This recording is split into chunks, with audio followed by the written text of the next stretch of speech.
So, you're interested in the hours that psychiatric mental health nurse practitioners work. Well, in this video, I'm going to be going over the hours you should expect if you want to become a psychiatric mental health nurse practitioner. So stay tuned. Welcome back, Psych Dude family. It's good seeing each and every one of you guys today. So, you're interested in wanting to know more about what are the hours like as a psychiatric mental health nurse practitioner. And honestly, it's an extremely good question, but it all depends on where exactly you're going to work. So what do I mean by that? So there are different settings within where you can work. So you can either work in a community mental health center, you can work in an outpatient clinic, you can work in an urgent care, you can work in a psych ER, you can do rounds at skilled nursing facilities or into inpatient hospitals, or you can actually work in the inpatient unit, and it all depends on where you work. So let's go through a couple of examples, and then so you'll have a better idea of what to expect if you do want to become a psychiatric mental health nurse practitioner. And it is important to know what hours you're going to work, because if you're coming as an RN and you actually work the inpatient unit and you're coming from a 12-hour shift, then and it works for your lifestyle, then it's probably better that you just stay that way, because sometimes you might not have that as a psychiatric nurse practitioner. So the first one I want to go over is 8-hour shifts. So typically when you're in a community mental health center, it's Monday through Friday and you work 8-hour shifts. Typically. I can't say for other people in other states and their community mental health centers, but it's typically an 8-hour shift. You're either working 9 to 6, 8 to 5, so forth, and either 7 to 3. It just depends on where exactly you work, or 7 to 4. It depends on where you work. So community mental health centers, typically, like I said, it's an 8-hour shifts. They're not open anything beyond that, maybe even 9 hours. But for the most part, you're going to be looking at an 8-hour shift in that instance.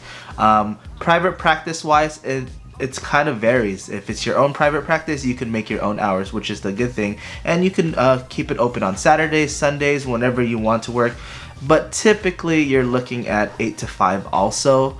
But if you're working, like I said, if you're working for someone else, it's more than likely the 8 to 5, 9 to 6, 10 to 7, depending on how long they're open. I've heard about few private practices that are actually open relatively late.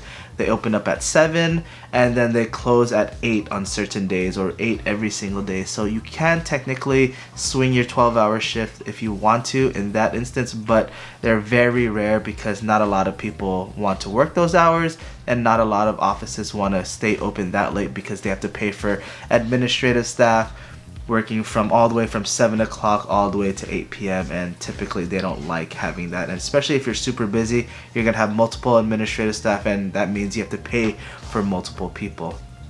The next hours is 10-hour shifts. So typically within either the hospital setting or the urgent care setting or even the ER setting, you can work your 4 10-hour shifts. And that's doable. Even in the private practice world, it's doable, but like I said, it all depends on the setting itself and whether or not they're open during those hours. 410s is not as available compared to the 5 shifts of 8 hours, so definitely take that into consideration. So going upon my 12-hour shift job, so you're gonna get a better sense of being able to work 12 hours is when you start to go towards like the urgent cares or the ERs. And you're going to be, or the inpatient units, and you're going to be able to work those 12-hour shifts, so 3 12s, and it's spread amongst the actual unit and more providers.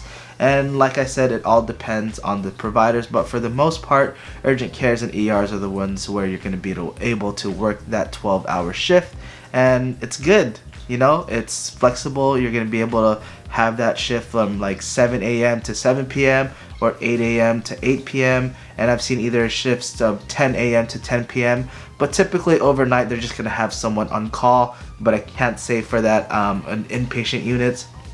Inpatient units, you might just have both shifts available depending on what's going on. When it comes to other units, or other jobs such as making rounds, it just all depends on what hours you want. So typically you're going to be looking at overall, you're going to be either looking at 8-hour shifts, 10-hour shifts, or 12-hour shifts. Anything beyond that I haven't heard of. Maybe if you do your own rounding and you see patients the whole day, you go to SNFs, you go to hospitals, you do consulting with ERs, you do psychiatric evaluations within the ERs. It just all depends on what hours you are, because some people get paid per patient. So if you're getting paid per patient, some people can work super long hours, but if it's hourly, you're looking at that 8-hour shift, 10-hour shift, or that 12-hour shift. Well, I know a lot of people are asking about those hours, so I figured I'd make a quick and short video on this just to be able to explain a certain sense of what hours you may expect.